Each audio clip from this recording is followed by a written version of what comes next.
तो टैक्स एक ऐसा सब्जेक्ट है जिसको जितना भी टाइम दे उतना कम पड़ता है और दूसरे सब्जेक्ट्स भी करने नहीं देता।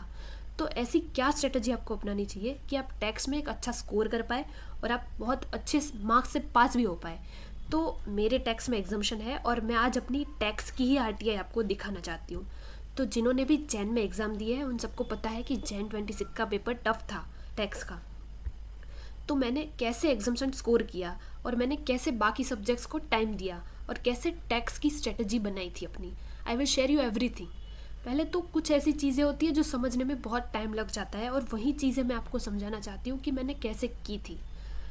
तो एमसीक्यू तो चलो ठीक है, बट डिस्क्रिप्टिव पोर्शन में अगर देखें तो ये क्वेश्चन 1 है जो मैंने सबसे पहले नहीं अटेम्प्ट किया था। सबसे पहले मैंने अटेम्प्ट किया था क्वेश्चन नंबर 2। क्वेश्चन नंबर 2 मैंने जैसे ही पढ़ा तो मुझे लगा कि मुझे ये कम्प्लीटली बहुत अच्छे से आता है और आता भी था, बट मैंने एक लाइन पढ़ने में गलती कर दी जिस वजह से ये पहला सवाल जो था वो रेसिडेंशियल स्टेटस के ऊपर था और उसमें मेरे 6 में से 3 मार्क्स आए थे। देखो ये मैंने गलत लिख दिया जिस वजह से 6 में से 3 मार्क्स मुझे मिले हैं और यहाँ पर 75-25 लिख दिया था, उस वजह से गलत कर दिया है मेरा, बाकी ये सही था। तो मुझे 6 में से 3 मार्क्स दिए हैं। और दूसरा सवाल जो था, ओके ये 6 मार्क्स वाला सवाल था और दूसरा सवाल जो था वो था TDS TCS का। तो TDS TCS मेजॉरिटी 50% से भी ज़्यादा स्टूडेंट्स छोड़ कर जाते हैं। तो मैंने TDS TCS पर ही फोकस किया। भाई तुम रेसिडेंशियल स्टेटस, तुम हाउस प्रॉपर्टी, तुम सैलरी, तुम PGBP के ऊपर जितना फोकस करते हो तुम्हें पता भी है कि उसमें से क्या पूछने वाले हैं। यू डोंट नो, तो आपको पता ही नहीं है कि ये आएगा भी, ये भी पता नहीं है हमें, तो क्यों हम उतना उसके ऊपर फोकस करें जो हमें कंफर्म पता है कि ये पूछेंगे ही। जैसे कि TDS TCS 4 मार्क्स का सवाल इसमें से आता ही है, ये कंफर्म है। और ये इसलिए लोग नहीं करते हैं क्योंकि इसके रेट्स याद नहीं रहते हैं। तो ऐसा नहीं है, मैंने पूरा एक चार्ट बना दिया था TDS TCS का और अपने वॉल पे लगा दिया था। तो डेली 1.5 मंथ डेली मैंने इस चार्ट को देखा था और सारे सवाल सॉल्व किए थे, जिस वजह से TDS TCS में मेरे 4 में से 3 नंबर बने हैं। ठीक है ना, कोई बात नहीं, जब कोई कुछ नहीं लिख रहा, सबके 0 नंबर आ रहे हैं और आपके 3 भी आ रहे हैं 4 में से, भले ही 4 में से 4 नहीं बट एटलीस्ट 3 तो आए। तो ये इसी मार्क्स की वजह से ही एग्जाम्शन आता है। कुछ अलग सबसे पढ़ोगे तभी आपके अच्छे मार्क्स बनते हैं। और उसके बाद मैंने क्वेश्चन अटेम्प्ट किया था 4 और ये सवाल था सेट ऑफ क्लबिंग वाला और दूसरा होता है रिटर्न ऑफ इनकम।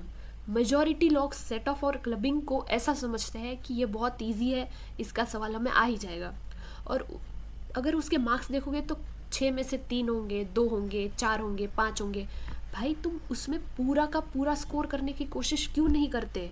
इतनी इजी चीज़, और हमें कंफर्म पता है कि लास्ट क्वेश्चन नंबर 4 ये लोग सेट ऑफ कैरी फॉरवर्ड से पूछते ही है। तो मैंने इसको, जब सब लोग टैक्सेशन के अगले दिन दूसरी चीज़ें पढ़ रहे होते हैं, मैं सेट ऑफ और कैरी फॉरवर्ड लेकर बैठी थी 3 घंटा और मैंने ये इसके सारे सवाल कर डाले, मैराथन देख डाली, सारे प्रोविजंस देख डाले अच्छे से, जिस वजह से 6 में से 6 स्कोर किया है।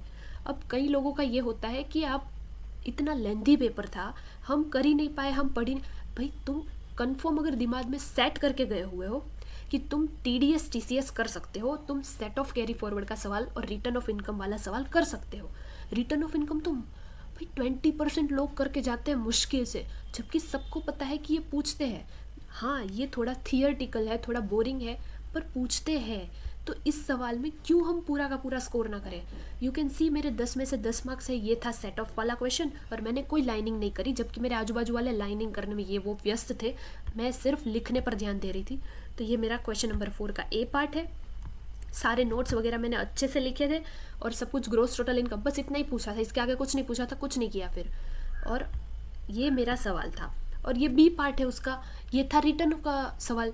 इसमें दोनों पूछे थे और मैं रिटर्न अच्छे से करके गई थी, तो मैंने रिटर्न के सवाल लिख दिए। तो ये सवाल ही मुझे सबसे ज़्यादा स्कोर करने में हेल्पफुल रहा। आप देख सकते हो इसमें मेरे 10 में से 10 है, इसमें मेरे 6 है और इसमें मेरे 3.5 है। ये 15 मार्क्स वाला सवाल जो होता है। अब आप सोच रहे होंगे कि ये क्वेश्चन 3 भी मैंने अटेम्प्ट किया। Yes I attempted all the question. मेरे पास लास्ट 10 मिनट बचे थे तो उसमें मैंने क्वेश्चन 3 लिख दिया क्योंकि मुझे इसका 3B जो था वो आता था। लेकिन ये मेरी गलती है, इससे ज़्यादा ध्यान अगर मैं इसको अच्छे से क्वेश्चन 2 को अच्छे से पढ़ने में देती तो आई थिंक मेरा इसमें स्कोर 5 में से 6 होता ही। और TDS TCS भी मैंने अच्छे से पढ़ा नहीं था, जिस वजह से मेरा स्कोर कम हो गया, वरना मैं और अच्छा स्कोर कर सकती थी। तो ये मेरी मिस्टेक है। ऑलवेज़ आप जो सवाल आप लिखना चाहते हो उससे ही अच्छे से लिखे। लास्ट अगर 10-15 मिनट बच भी रहे तो जो लिखा है उसको वापस देख सकते हो आप लोग, जिसमें आपको थोड़ा कन्फ्यूजन रह रहा हो। ये मेरी गलती है, मैंने इसमें 4 नंबर लिए भी, लेकिन मेरे लिए कोई हेल्पफुल नहीं रहे ये नंबर। अब क्वेश्चन नंबर 1, सब जानते हैं बहुत बहुत ही खतरनाक सवाल था ये, और मुझे जितना आता था मैंने क्वेश्चन नंबर 1 उतना लिख दिया था। You can see guys. और ये लोग नोट्स के मार्क्स देते हैं अच्छे से, देखो।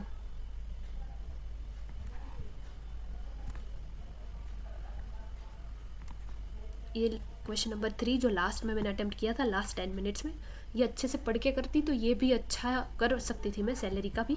बट ठीक है, कोई बात नहीं है, और क्या कर सकते हैं। देखो ये सवाल मुझे आता था पूरा। आई डोंट नो इसमें से मेरे 1 नंबर क्यों काटा है, मुझे अभी तक समझ नहीं आ रहा। ठीक है, तो ये थी मेरी इनकम टैक्स की RTI। और मैं आपको एक ही चीज़ कहना चाहूँगी, PGBP पे आप 5 घंटे लगा रहे हो, उतने घंटे आप अगर सेट ऑफ कैरी फॉरवर्ड और रिटर्न दोनों में लगा दोगे तो यू आर श्योर कि you can score well. But in PGBP you are not sure about कि आप टोटल इनकम में एक अच्छा स्कोर कर भी पाओगे या नहीं। अब देखो मैंने टोटल इनकम के डेली 2 सवाल लिखे थे 1.5 मंथ तक, कि डेली 2 सवाल लिख रही हूँ मैं। सारे सवाल किए थे, सारे प्रोविज़न देख लिए थे, सभी प्रोविज़न टिक करके गई थी। और एट द एंड ऑफ जब एग्ज़ाम का टाइम आता है तब सारे टिक किए हुए देख के गई थी, सारे लिख के किए थे। स्टिल मेरे 3.5 आए, और जिसमें मैंने सिर्फ 5 घंटे लगाए थे उसमें मेरे 10 में से 10 आए। तो चॉइस इज़ योर, करना सब है, पर प्रायोरिटी किसको देनी है ये अपने हाथ में होता है। तो आप TDS TCS और return of income and set of को इतनी प्रायोरिटी दो कि आप एटलीस्ट, ये देखो 10 मार्क्स का है और ये 4 मार्क्स का, तो 14 मार्क्स होते हैं। तो मैंने टारगेट किया था मैं 40 आउट ऑफ 40 लाने की पूरी कोशिश करूँगी, बट मैं 30 तो ला ही पाई हूँ। तो आप भी ला सकते हो 13 मार्क्स, 14 आउट ऑफ 14 भी ला सकते हो। इतने कन्फर्म हो गए भाई। और बाकी चीज़ें आप अपने हिसाब से, जितना आपने करा है उस हिसाब से आप टैकल कर लेना। तो ये थी मेरी टैक्स के लिए आपके लिए स्ट्रेटजी। और टैक्स जो है उसको इतना टाइम भी नहीं देना है कि GST रह जाए साइड में। तो आ जाते हैं अब GST के ऊपर। तो ये है हमारा GST का पोर्शन। तो देखते हैं क्या प्रेजेंटेशन रखी थी। मैंने कोई लाइनिंग नहीं की थी यार, मेरे पास टाइम ही नहीं था। ये पहला सवाल है। GST की तो क्या ही स्ट्रेटजी बताए। GST में कुछ पर्टिकुलर चैप्टर है जो कंपलसरी आपको अच्छे से करने चाहिए, और बाकी सब करना चाहिए GST में। GST में ही अच्छा स्कोर कर सकता है। अगर टैक्स धोखा दे दे तो GST हमें कभी धोखा नहीं देगा। जितना भी टैक्स पढ़ो, टैक्स में से कुछ नया आने के चांसेस रहते हैं, but in GST there is no chance to ask anything new. Provision ही होंगे, वही चीज़ें पूछेंगे, as you can see guys. तो ये है क्वेश्चन नंबर 8, जिसमें बहुत कम मार्क्स दिए। आई थिंक ये इन लोगों ने शेड्यूल का पूछा था ना, तो ये चीज़ सही लिखी, बट नॉट अ सप्लाई नहीं लिखना था। मुझे इसका सही आंसर लिखना था इन दोनों का, मतलब शेड्यूल के हिसाब से लिखना था। और ये क्रेडिट नोट के ऊपर पूछा था, तो इसका मैंने ये जो था वो गलत लिख दिया था। आई डोंट नो तब क्या दिमाग ऐसा चल गया। और मैंने सबसे पहले GST अटेम्प्ट किया था, विद इन 1 आवर GST पूरा ख़त्म कर दिया। उसके बाद टैक्स को उठाया, और टैक्स भी वो लास्ट वाला जो 2 क्वेश्चंस थे वो, और टोटल इनकम लिख के फिर MCQ को उठाया था। और MCQ तो टैक्स भी 1 आवर के अंदर हो गया, फिर MCQ में थोड़ा टाइम लग गया।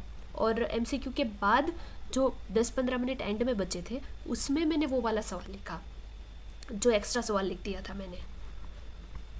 तो ये मेरी रही थी स्ट्रेटजी। और मैं आपको बता दूं, ये पेपर लिखने से पहले मैंने घर पर टाइमिंग सेट करके पूरे के पूरे 8 पेपर मॉक टेस्ट के रूप में दिए थे, जिस वजह से इतना अच्छा स्कोर बन पाया।